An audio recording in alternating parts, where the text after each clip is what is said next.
इंसानों का बिहेव हमेशा से अलग रहा है। ह्यूमन इमोशंस कैसे चेंज होते हैं, कौन कब किस मूड में है, कौन किस बात पर बिलीव करके बैठा है, किसके लिए क्या सही है और किसके लिए क्या गलत, हम कभी भी ये ठीक से नहीं समझ सकते। हम सबका अपना सच होता है और हम सबका अपना झूठ भी। हमें कभी कभी कोई बात बिल्कुल ठीक लग रही होती है और फिर तभी आपको बार बार ये बताया जाए कि नहीं, जो तुम्हें पता है वो सब बेकार है, अब जो मैं आपको बता रहा हूँ उस पर बिलीव करो। शुरू में आप बहुत बार उससे दूर जा रहे हो, खुद को समझा रहे हो, मगर एक टाइम के बाद आप यकीन करने लगते हो कि हाँ, अगर इतनी बार बोला जा रहा है तो सच ही होगा। एक बार एक आदमी बकरी लेकर जा रहा होता है। 4 ठग उसे देख लेते हैं और उससे वो बकरी जितना कम हो सके उतने कम पैसों में खरीदने का प्लान बनाते हैं। अब वो चारों अलग अलग जाकर थोड़ी थोड़ी दूरी पर बैठ जाते हैं।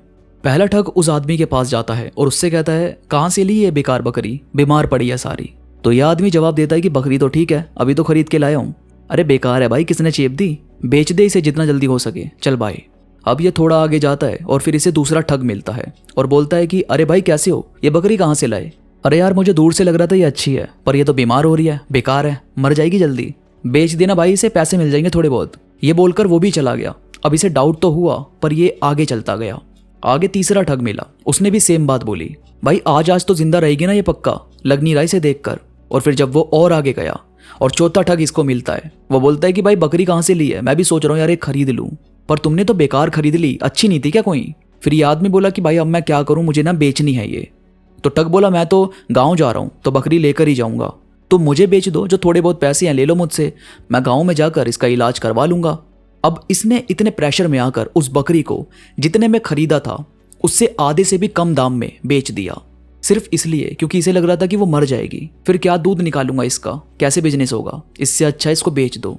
अब इसे लग रहा था कि फायदा हो गया इसको बेचकर, पर इसे पता नहीं था कि कितना बड़ा घाटा इसको झेलना पड़ा है।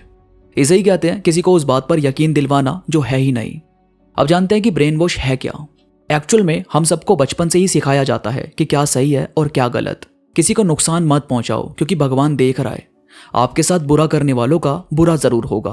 ये सब क्या है? ये सब बिलीफ है जो आपको करवाए जा रहे हैं, जो आपको बताया जाता है। पर कई बार दिन दुनिया हमें कुछ और बताती है और दिखाती है। जैसे मानो घर में हमें सिखाया गया कि नशे करना बहुत बुरी चीज है, ये कभी नहीं करने चाहिए, पर वहीं कुछ दोस्त बोलें, अरे ये तो कर ले, इतने से कुछ नहीं होता, और वो लड़का या लड़की रोज उन्हें ये सब करते देख रहे हैं और उसके बाद उन्होंने भी इसे ट्राई करना शुरू कर दिया। यानी यहां से उनके ब्रेन में ये सेट हो गया कि जब सब कर रहे हैं तो ठीक ही होगा। तो यही है एक तरह का ब्रेन वॉश। अब बात करते हैं ब्रेन वॉश के एग्जाम्पल की। ऐसे बहुत सारे केसेस में देखा गया है जिसमें लोगों को पता ही नहीं होता कि वो ये कर क्यों रहे हैं, उन्हें ऐसा करने में खुशी क्यों मिल रही है। कई बार उन्हें कुछ लालच दिया जाता है और कई बार उन्हें बताया जाता है कि बस यही ठीक है। जैसे टेररिस्ट कहीं हमला करते हैं या जहां भी उन्होंने किया और उनसे जब पूछा गया उस बारे में तो उन्हें बस वो करके अच्छा लगता था, उन्हें ऐसा लगता था कि जैसे उन्हें हेवन मिलेगा इसके बाद। यानी उनकी जब ट्रेनिंग की गई तो उन्हें ये फील होने ही नहीं दिया कि क्या सही है और क्या गलत। उन्हें बस यही दिखाया गया कि जो हम कर रहे हैं वो सब कुछ सही है, ऊपर वाले की खुशी के लिए भी और हमारी खुशी के लिए भी। ऐसे ही कई ऐसे बाबा जो कई केसेस के बाद पकड़े गए, वो लोगों को उनके बिलीफ से ही कंट्रोल में करते थे। उन्हें ये फील करवाते थे कि संसार में दुख है ही नहीं और ना ही कुछ गलत है, तो आओ हमारे साथ रहो, हमें अपनाओ। यहाँ पर लोग भूल जाते थे कि उनके लिए क्या सही है और क्या गलत। वो उस टाइम सिर्फ उसी बात को फॉलो करते थे जो उन्हें बार बार बोली जाती थी। अब बात करते हैं कि ब्रेन वॉश सही है या गलत। देखो यार, ब्रेन वॉश हमेशा खराब नहीं होता, ये सिर्फ एक वर्ड है जिसका इस्तेमाल अच्छे वे में भी किया जा सकता है और गलत वे में भी। गलत वे में तो अभी मैंने आपको बताया, पर इसी का इस्तेमाल अच्छे वे में भी किया जाता है। जैसे पुलिस किसी को पकड़ने के लिए उस अपराधी को अच्छे से समझाती है कि वो अगर सब कुछ सच बताए तो वाकई पुलिस उसकी बहुत ही ज्यादा हेल्प कर सकती है। ऐसे ही अर्जुन जब रणभूमि में अपने आप को युद्ध करने से रोक रहे थे तो वहां श्री कृष्ण ने उन्हें समझाया कि ये जरूरी है। यानी यहाँ पॉजिटिव वे में किसी को यकीन दिलवाया कि ये कितना जरूरी है। सेम चीज चाणक्य ने भी की थी जब चंद्रगुप्त मौर्य युद्ध करने से पीछे हट रहे थे। वहां भी चाणक्य ने चंद्रगुप्त को समझाया कि जिन पर तुम रहम खा रहे हो उन्होंने कितने परिवारों की इज्जत को खत्म कर दिया, कितनी बच्चियों को अपने लिए इस्तेमाल किया, औरतों के हर छोटे से छोटे गहने उन्होंने जब्त कर लिए। और यहां से फिर से चंद्रगुप्त ने अपने राष्ट्र के लिए लड़ने के लिए ही आगे कदम बढ़ाया। यानी जहां पर गलत हो रहा है वहां कोई उसे ठीक करने की कोशिश करने के लिए किसी को कुछ समझा रहा है तो ये कितनी अच्छी चीज है। यानी ये पॉजिटिव वे में काफी अच्छा है। पर नेगेटिव से बचने के लिए आप आगे वाले पॉइंट को फॉलो करना।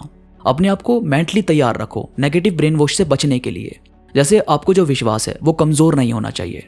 जो आपकी नज़रों में गलत है, जो आपको लग रहा है कि आपके उसूलों के खिलाफ है, वहाँ आपको अपने ऊपर बहुत भरोसा होना चाहिए। किसी की बातों में यूं ही नहीं आना चाहिए। और ये होता है नॉलेज से, किताबें पढ़कर, कुछ अच्छा जानकर। जब आपको सब मालूम होगा, जब आपको पता होगा कि क्या वाकई में सही होता है, वहाँ आप दूसरे के बताए रास्ते पर नहीं चलोगे। वहाँ पर आप वही बात मानोगे जो एक्चुअल में ठीक है और जो आपको माननी चाहिए। तो दोस्तों, उम्मीद करता हूँ आपको आज के टॉपिक से अच्छी जानकारी मिली होगी। वीडियो में अगर कोई भी बात आपको अच्छी लगी है तो प्लीज़ लाइक करो और यार चैनल को सब्सक्राइब ज़रूर कर दो, ताकि मेरा भी हौसला थोड़ा बढ़ जाए और मैं ऐसी ही नई नई वीडियोस आपके लिए लेकर आता रहूँ। तो मैं मिलूंगा आपसे नई वीडियो के साथ, तब तक अपना ख्याल रखिए।